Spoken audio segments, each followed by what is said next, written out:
아니 우리나라가 저렇게 이런 걸 시행한다. 보수지들이 가만히 있을까요? 가만 안 있죠. 예. 나는 그걸 먼저 해결을 해야 된다고 생각을 합니다. 네. 예? 네, 네. 그래야 저게 관통이 되죠. 저들은 뭐 예를 들어서 내가 밥 먹으러 간다. 근데 누구는 뭐 해야 되는데 밥 먹으러 간다라고만 얘기를 하거든. 네. 언론 개혁이 그만큼 중요하다. 네, 언론 개혁 굉장히 중요합니다. 예. 그래서 이번에 저희가 그 방송법 개정안도 직회부 했지 않습니까? 예. 공영방송의 정치적 중립성을 높이는 거 그런 것들 하고 있고 거기에 대한 뭐 우리 당의 요구나 뭐 동의 수준은 상당히 높다 이렇게 말씀드리겠습니다. 거기 뭐 말 나오는 거 보면 뭐 거부권 행사한다 할 수 있다. 거부 행사할 수는 있겠죠. 예. 네. 그런 말이 슬슬 나오던데. 네. 하여튼 열심히 저희 할 수 있는 것들은 좀 다 하겠습니다. 그리고 한 말씀을 좀 더 드리면 그 사실은 그 노무현 대통령이 이런 말씀도 하셨어요. 그 자기가 사회를 바꾸기 위해서 인권 변호사 해봤더니 별로 바꾸질 못했다. 야당 정치인 해봤더니 별로 바꾸지 못했다. 여당 정치인 해봤더니 별로 바꾸지 못했다. 대통령이 해봤더니 별로 바꾸지 못했다. 이제 시민으로 돌아와서 봤더니 사회의 변화라는 건 시민의 이 합의한 그 틀과 범위를 넘어서기 어렵다. 그래서 자기가 이제 시민이 됐으니 시민들과 얘기해서 시민들 간의 그 합의 그거를 좀 바꾸는 작업을 좀 해보겠다라고 얘기하시면서 계속 그 책도 쓰시고 온라인 토론판도 만드시고 하셨던 거거든요. 저는 뭐 그래서 말씀하신 대로 언론을 개혁하는 것도 되게 중요하고 반드시 필요합니다. 그걸 무시하는 건 아니고요. 그런데 시민들을 직접 상대하는 저희 당원들이나 우리 몰지로위원회가 시민들의 생각을 좀 바꾸도록 노력하거나 작업하는 것도 저는 필요하다고 봐요. 예, 그리고 어떤 분이 김동춘 교수님이 그 얘기를 하시던데 우리 시민사회가 그 밀도가 굉장히 낮대요. 그게 무슨 의미냐 그랬더니 다른 서구의 다른 나라들보다 공적 영역에 참여하거나 관여하는 사람의 숫자가 굉장히 적다는 겁니다. 무슨 노조라든지 시민단체라든지 정당이라든지 이런 데 참여한 시민들이 워낙 적다 보니까 가짜 뉴스의 영향력이 더 세다는 거예요. 보통 이런 데 관여하는 분들은 어떤 얘기를 들으면 그냥 그걸 믿어버리는 게 아니라 그 공적 영역에서 토론을 하잖아요.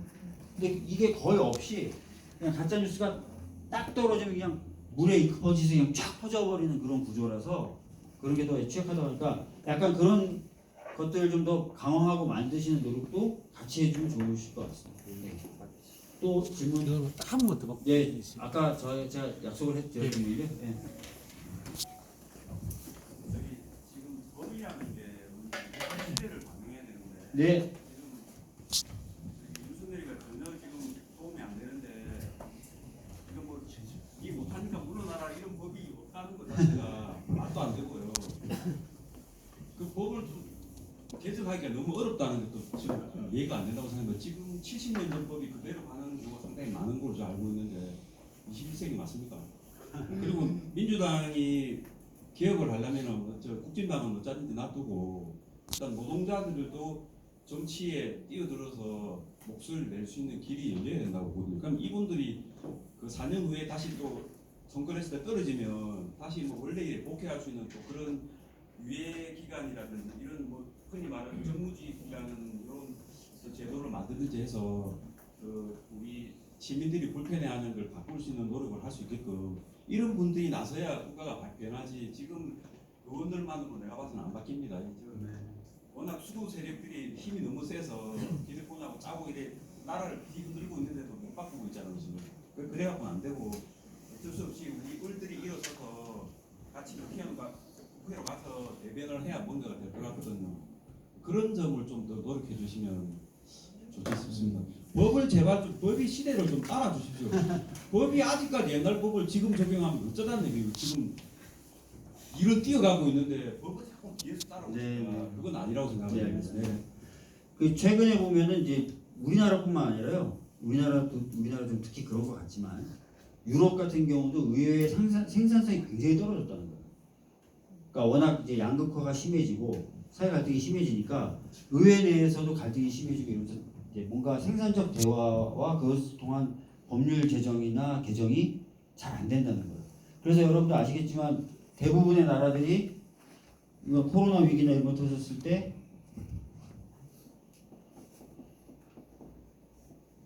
이 방법을 잘 못 쓰잖아. 그냥 금리를 낮추고 높이고 해서 통화량을 조정하지. 왜냐면 이거는 법이 필요하거든요. 네. 그러니까 유동성이 막 이렇게 많아지게 된 것도 여러 가지 이유가 있죠. 그 중에 하나는 의회가 뭔가 이게 딱 생산성 있게 말씀하신 시대에 맞게 국민들 필요에 맞게 딱딱딱 바로바로 뭔가를 좀 만들어내지 못하다 보니까 자꾸 안 되는. 그래서 뭐 여러 가지 좀 장치들이 더 마련돼야 됩니다. 뭐 정당 간에 좀 생산적인 그 일을 할 수 있도록 좀 시스템화되는 것도 필요하고, 특히 저는 그래서 국민들을 더 무서워하게 만들어야 된다고 생각해요. 국회의원들이. 그래서 제가 국회의원들은 국민 소환제도 계속 발의하고 있는 거고, 또 국민들 일정 수가 요구하시면 그것을 법안처럼 발의가 될 수 있도록 만드는 시스템 같은 것도 제가 법안을 발의해 놨거든요. 네. 그런 것들이 좀 있어야 국민들 좀 눈치를 보면서 정치인들이 일을 하거든요. 그러니까 그런 것들을 좀 더 만들 필요가 있는데, 그런 장치가 좀 부족하다 보니까 그냥 맨날 그 싸움만 하고, 뭐 필요한 싸움도 있어요. 모든 싸움이 나쁜 건 아닙니다. 근데 그런 부분이 있는 것 아닌가라는 생각이 들고, 그러니까 그런 것들을 만들어 나가는 데 있어서도 많은 관심 가져주셨으면 좋겠습니다. 예, 감사합니다.